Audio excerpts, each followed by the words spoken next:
The morning mist rolls off the fjord as smoke begins to curl from the longhouse chimneys. Inside, families are stirring from their shared sleeping quarters, the central hearth crackling back to life.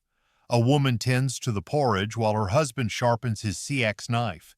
Children help gather eggs from the chickens scratching in the yard. But beyond the raids and legends, what actually filled the everyday hours of these Norse people we call Vikings? The popular image of horn-helmeted warriors pillaging monasteries barely scratches the surface of Viking society. For every day spent raiding, there were hundreds spent farming, crafting, trading, and simply living. So what did ordinary Norse families actually do from sunrise to sunset during the Viking Age? When we talk about Vikings, we're discussing the Norse people of what we call the Viking Age, generally from 793 to 1066 CE, though Viking activity began even earlier with attacks like the 789 CE raid on the Isle of Portland. This wasn't just Scandinavia. Norse settlements took root from Greenland to Iceland, while their ships carried them as traders and warriors to Constantinople and up the rivers of Russia. Our picture of daily Viking life comes from multiple sources. Archaeological excavations of settlements like Jorvik, York, and Hedeby, preserved artifacts from bog finds and ship burials, runic inscriptions, and later written sagas that, while not entirely historical, preserve cultural details.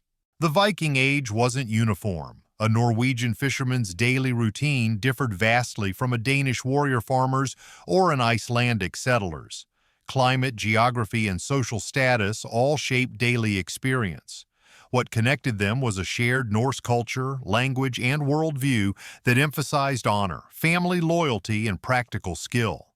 But here's what most people don't realize. The vast majority of Vikings never left Scandinavia. For every warrior sailing to raid England, dozens remained home, living lives centered around seasonal rhythms, family obligations, and community survival. The Viking Day began before sunrise, especially during the brief northern summers when daylight lasted nearly 20 hours. The housewife, often the most important person in the household after the Jarl, would rekindle the fire that had been banked overnight. Fire was sacred to the Norse, and letting it die completely was considered terrible luck. Morning tasks were divided by season and gender, though these roles were more flexible than medieval stereotypes suggest. Graves at sites like Birka contain scales and weights that suggest some women may have been involved in trade, though archaeologists debate whether grave goods always reflect the deceased's actual occupation. Runic stones certainly commemorate female landowners and decision-makers. The man of the house might check on livestock, inspect fences, or examine weapons and tools. Vikings were obsessively practical. Survival in harsh climates demanded constant maintenance. A broken axe handle or a gap in the fence could mean disaster. Children weren't idle observers. By age 5 or 6, they were helping with daily chores, learning skills they'd need as adults. Boys learned weapon use and metalworking, girls learned textile production and household management, but both learned basic farming because everyone worked the land. Water collection was crucial. Norse settlements clustered around reliable water sources, but water still needed daily hauling for cooking, brewing, and the ever-important bathhouse. Unlike the rigid schedules of agricultural societies, Viking daily life followed what archaeologists call task-oriented time.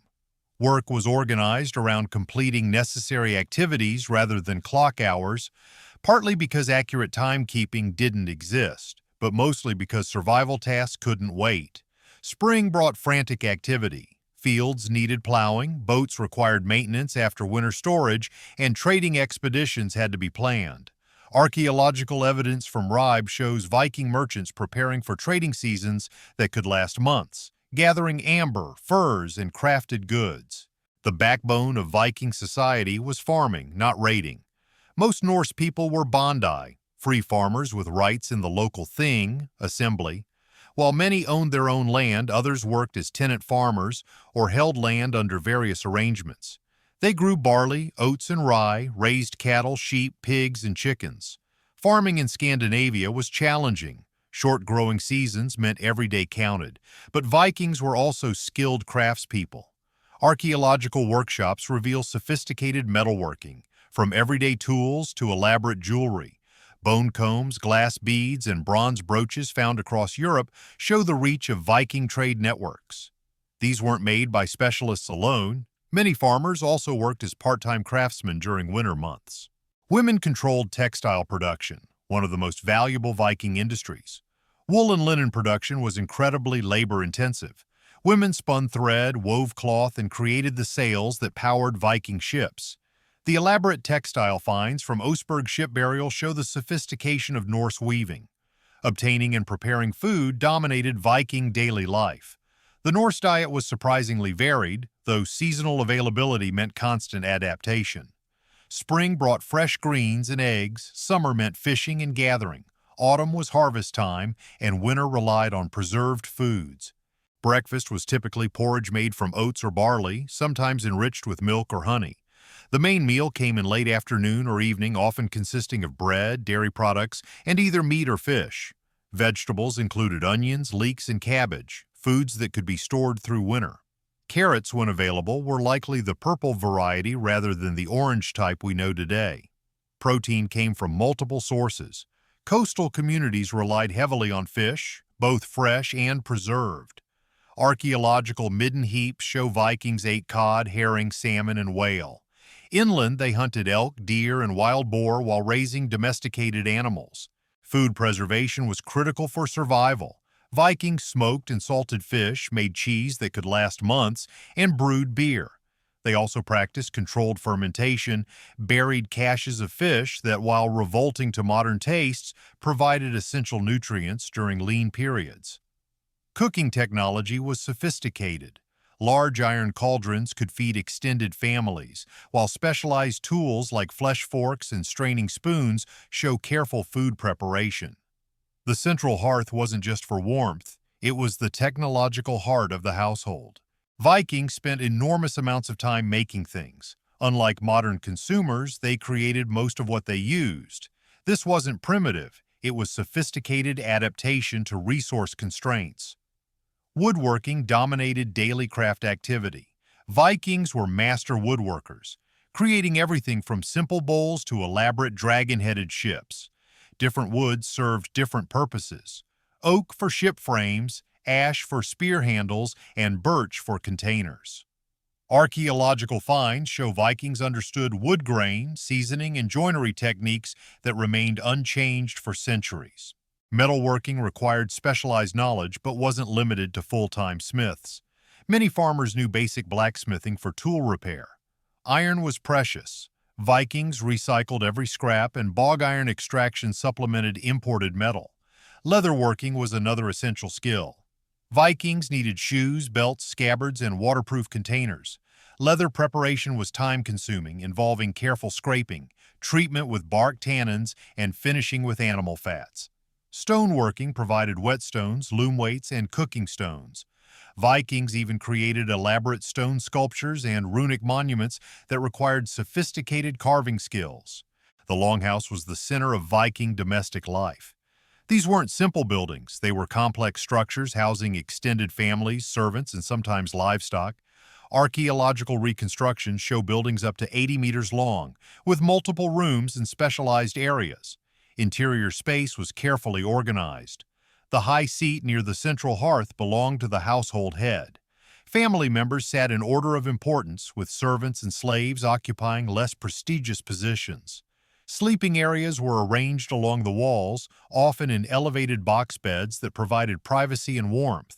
Housekeeping was constant work. Floors needed regular cleaning, sleeping areas required fresh straw, and the hearth needed constant attention. Vikings were surprisingly clean by medieval standards. Archaeological evidence shows regular bathing, and Norse literature emphasizes personal hygiene. Childcare was integrated into daily activities. Infants stayed close to mothers, but older children had considerable freedom. Viking children played games, learned skills through observation, and gradually took on adult responsibilities. Some skeletal remains from Viking-age graves show individuals who lived with serious injuries or disabilities, suggesting communities may have provided care for those who couldn't fully contribute economically. While we can't definitively prove organized support systems, these findings hint at social bonds that extended beyond mere survival. Evening brought the most distinctly Viking activities. As darkness fell, families gathered around hearths for socializing, storytelling, and planning. The skalds, professional poets, preserved and transmitted Norse culture through elaborate stories combining history, mythology, and entertainment. These weren't simple tales, but complex poetic performances requiring years of training. Common people also told simpler stories, preserving local history and moral lessons. Games were popular. Archaeological finds include dice, gaming pieces, and board games like Hnefatafl. Vikings took games seriously. Some sagas describe disputes over gaming outcomes, leading to blood feuds. Music accompanied storytelling. Archaeological evidence shows Vikings used instruments like lyres and bone flutes, and likely drums, though the perishable nature of wooden instruments means fewer have survived. Music wasn't just entertainment. It was essential for religious ceremonies and community bonding. Alcohol played an important social role. Mead, ale, and imported wine facilitated bonding, sealed agreements, and honored guests. The Norse concept of hospitality was sacred. Refusing drink to a guest was deeply shameful. Viking daily life changed dramatically with seasons. Summer meant maximum activity. Farming, trading, and yes, raiding. Long daylight hours allowed extended work but also demanded intensive effort. Winter brought different challenges and opportunities. Shortened days meant less outdoor work, but Vikings used winter for indoor crafts, storytelling, and social activities. This was when elaborate metalwork was created, complex textiles woven, and stories refined. Spring required careful timing. Too early planting risked frost damage, too late meant shortened growing seasons. Vikings developed sophisticated understanding of weather patterns and seasonal indicators. Autumn was preparation time. Harvests had to be gathered and preserved, animals slaughtered and processed, buildings winterized, and supplies stockpiled. Failure to prepare properly meant death during winter. So what did Vikings actually do all day? They farmed and fished, crafted and created, traded and traveled. They told stories and raised children, maintained homes, and honored ancestors. They adapted to harsh environments through practical skill and community cooperation.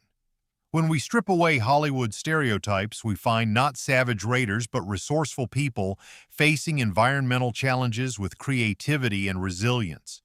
They were simultaneously practical and poetic, violent and cultured, innovative and traditional. The next time you imagine a Viking, picture not just a warrior with an axe, but a skilled farmer examining sprouting barley, a master craftsperson carving intricate wood patterns, a trader calculating exchange rates for amber and silver, a parent teaching children essential survival skills, and a storyteller preserving cultural memory through elaborate poetry. Vikings succeeded not because they were fierce warriors, though some were, but because they mastered the complex balance of daily survival in one of the world's most challenging environments. Their legacy lives not in conquest alone, but in their remarkable adaptation to the rhythms of northern life.